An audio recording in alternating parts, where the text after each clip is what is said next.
ఇవాళ ప్రజాప్రతినిధులు వెళ్ళాలంటే అక్కడ ఒక యుద్ధ వాతావరణం ఉంది కాబట్టి వాళ్ళు ప్రజల దగ్గరికి వెళ్ళడానికి వెనక ముందు కావచ్చు. కానీ ఒక శాంతియుత వాతావరణం వస్తే ఒక రాజకీయ ప్రక్రియ ప్రారంభమవుతే రాజకీయ ప్రతినిధులు ఆదివాసీలు ఏం కావాలంటున్నారు, ఆదివాసీలు దేని కొరకు పోరాటాలు చేస్తున్నారు, లేదా ఎందుకొరకు ఇంతకాలంగా బస్తరు ఈ పోరాటాన్ని నిరంతరంగా కొనసాగిస్తుందనే ప్రశ్న కూడా ఉన్నది.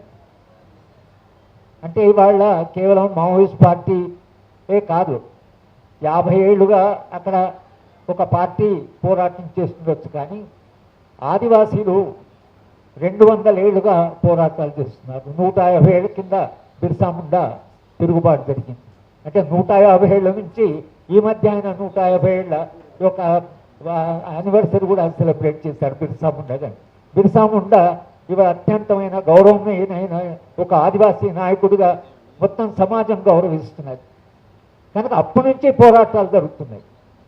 స్వాతంత్రోద్యమ కాలంలో సమాంతరంగా ఆదివాసీ పోరాటాలు జరిగాయి.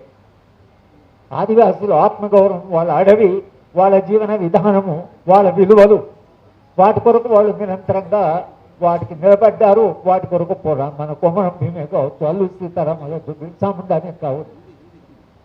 ప్రభుత్వాలని మనం అడుగుతుందంటే ఇంతకాలంగా ఈ పోరాటాలు ఎందుకు జరుగుతున్నాయి అనేది ఒకటి.